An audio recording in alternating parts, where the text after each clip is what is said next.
roll it into my eye. Oh, she's a little Sorry. Doesn't it?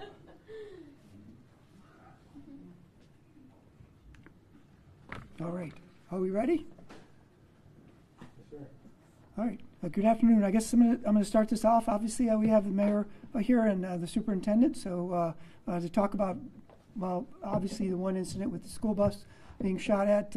I don't really have too much of an update other than we're making very good progress in that incident. I think all of you already know the details. One thing I do want to make clear, and certainly not to mitigate the concern that the superintendent, the mayor, myself have, or certainly the parents of the students that were on there, is that, but I do want to mention it. Our investigation clearly shows that the bus was not the intended target. In fact, the individuals who were firing, the one individual that was firing, not only hit the bus, also hit the intended target and hit another personal vehicle while he was shooting. But the bus was in no way an intended target. They were shooting at another vehicle and multiple shots, and the bus was just hit. We're making good progress on the other two incidents that I know you're interested in. Certainly we'll take questions afterwards. The shooting up on Westmoreland. The update with that one, the victim, I know people keep asking. He is still up at upstate. I don't believe he's expected to survive, but they're doing some extra tests today with the mother there, and then they're going to make a determination at the end of today or tomorrow on that particular one, but it is not a homicide at this particular moment. The homicide we had at 4141 South Salina Street, making extraordinarily good progress with that one as well. We expect an arrest in both those, and I think that's pretty much all I have. I think am I supposed to introduce you next? Okay, thank you. Thanks, Chief. Yes, sir. Good afternoon, everyone. I think my role today is pretty much just I really want to thank and recognize the bus driver, Allison Hughes, as well as the assistant, Lakeisha Works, who did an amazing job of just staying calm through this entire event with the bus. So I wanted to make sure we publicly thank them for that and make sure our kids got home safe. And then we did make sure that families were aware, and we got information out immediately just so people wouldn't be afraid. So again, just reiterating that the attack was not on the bus, and our role is just to make sure that safety in our schools is of utmost importance. And we want to make sure that people are informed so that we can do the things that we need to do to support our students. We also have supports in place in our buildings for students, and it's not just for summer school students. It's any student that might be feeling some of the trauma that's happening this summer. We have counselors in buildings, we have social workers in buildings, psychologists in buildings that we are going to utilize to support our students, staff, and community folks. So just wanted to make sure that was on the record. Thank you. Mayor? Thank you, Superintendent.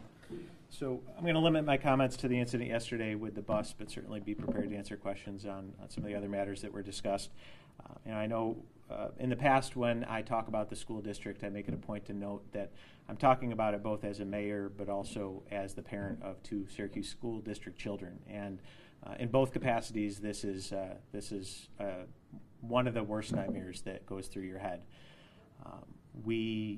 Our utmost priority is to protect our children, both as public officials and as parents. And when something happens like this, it strikes that nerve and that worst fear. And that was certainly the case yesterday. I've spoken with family members and friends that had similar reactions. I'm so grateful and relieved that no one was injured, but it is a stark reminder of how the gun violence that impacts the city impacts people directly and indirectly every day. In this case, we had a bus that just happened to be passing through and was at the wrong place at the wrong time. We know that it could just as easily have been and has been a young person in the wrong place at the wrong time, just walking down the street or just playing outside in their front yard. So again, this is just a reminder of what we're up against and the risks that our young people and families face every day, and the reality of what happens when you have a proliferation of illegal guns on the street and young people without people in their lives that are helping guide them in the right direction. So again, grateful that it wasn't worse. Grateful for the bus driver and aide, and grateful for the good work of the Syracuse Police Department. Again, the fact that we are already honing in on the investigation is just a testament to the professionals that we have in the police department and how good they are at their job. So we will do whatever we need to do to hold these individuals accountable. And again, it's just another reinforcement of how important the work that we do day in and day out, whether it's through the Syracuse Police Department, through the Mayor's Office to Reduce Gun Violence, through the Syracuse City School District, that we are doing both to keep kids away from gun violence, but also to hold those that are responsible accountable. Questions? Superintendent Davis, if you don't mind coming back up to the podium. So you said summer school, but were the 4 students being transported, was it a summer school kind of bus transport, or were they coming from a camp or something like that? I'm not exactly sure on which program they were a part of, but it was part of one of our summer programs, yes. And what is the protocol when something like this happens? We immediately reach out to families, let them know that something happened, and first and foremost, trying to get the kids home safely. And so That's really the protocol. It was the bus driver, a bus monitor, and the 4 kids, so there were 6 Yes. people on board total? Correct. Is there a camera on board inside that's being reviewed by law enforcement and your Yes, team? there is. Yes. Yeah, there's this camera actually focusing out the window, so we can see whatever we can see that way, and then there's something inside the bus so that you can see what's happening on the bus. Is it a new enough bus that it would have a stop arm camera or anything like that? I believe most of them do, I believe, but I'm not sure on this particular bus. I think obviously it has to Right. be out for it to be working, but Right. okay. Can you share, I'm sure the kids are obviously shaken up, but did they fully understand kind of the scope of what happened in that time, in that moment? I can't speak to their mindsets at this point. What I can say is they weren't further panicked by the adults' reaction, because the adult reaction stayed calm. So that was helpful, and probably the context of how the kids took it. Chief Cecil, we know that ShotSpotter indicated, the activity on Highland Street.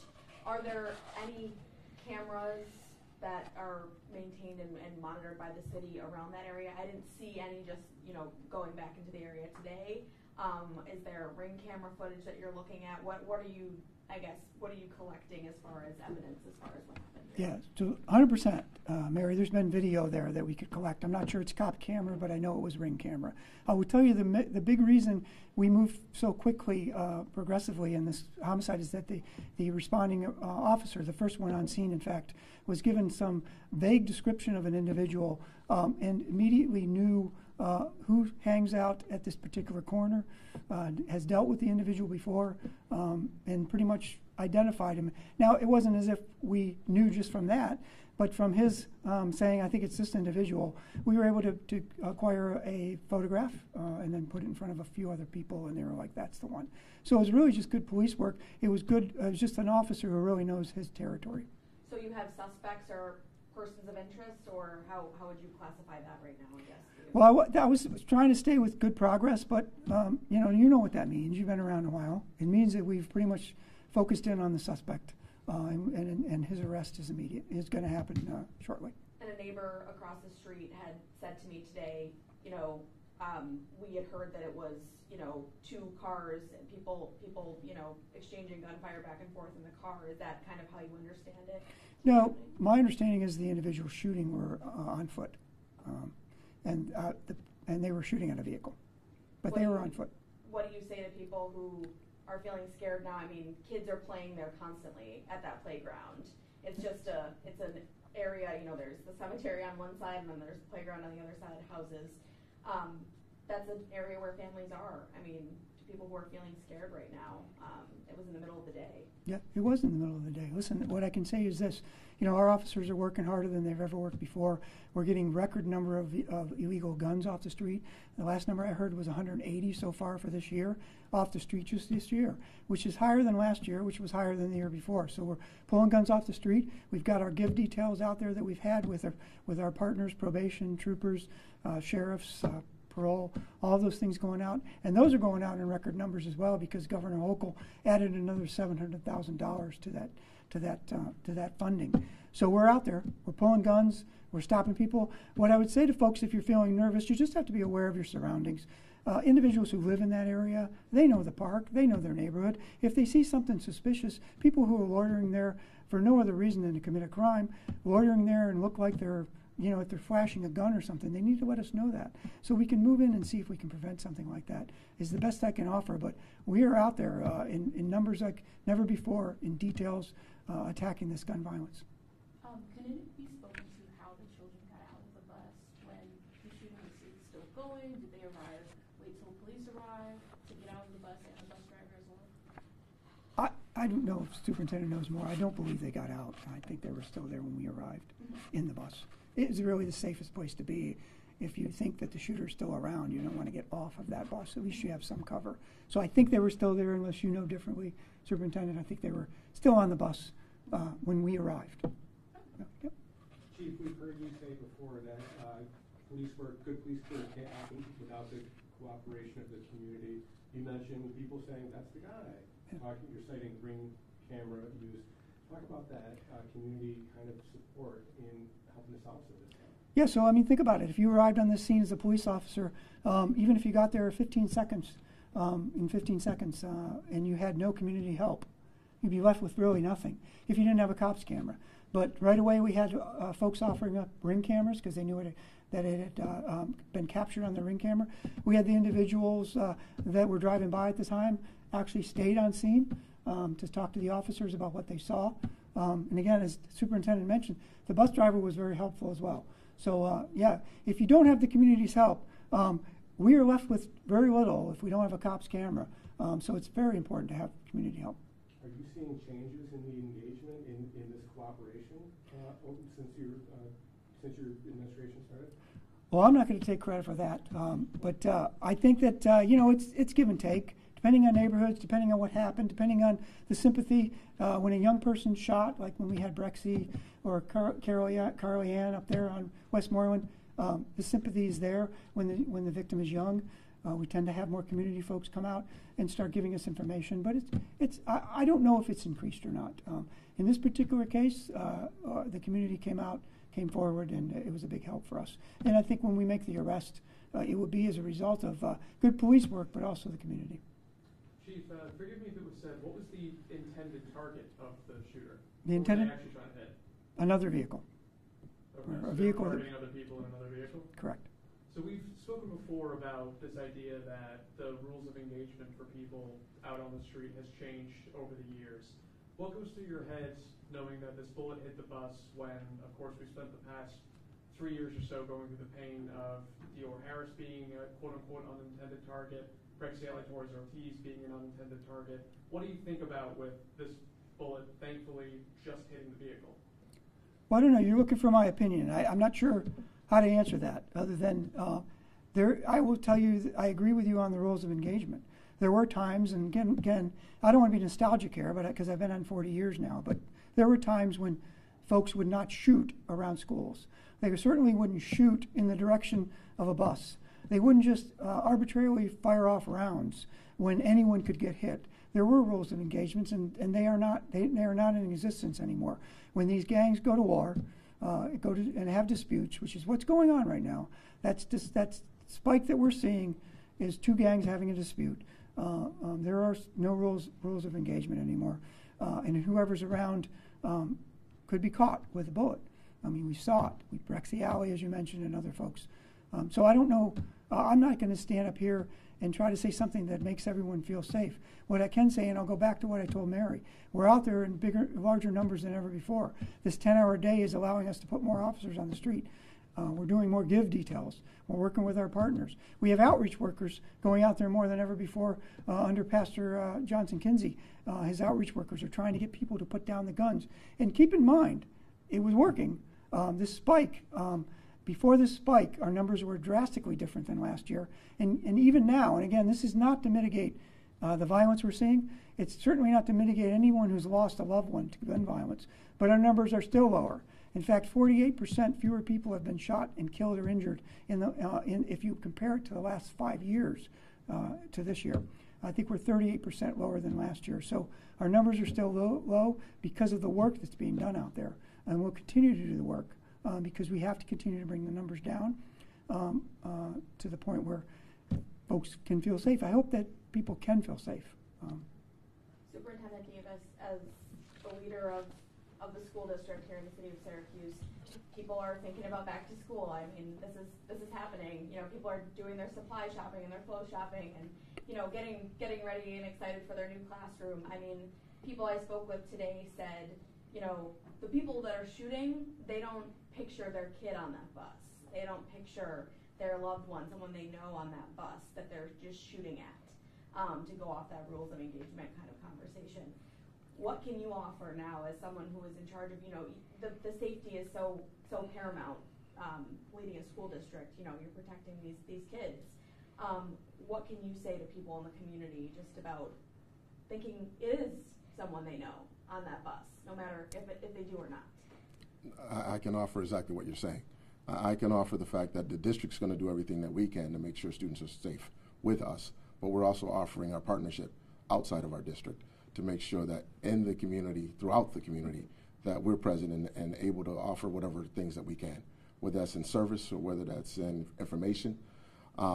We had a meeting today with many of our community-based organizations that was in conjunction with the city and with the county, just trying to make sure all of our resources are available.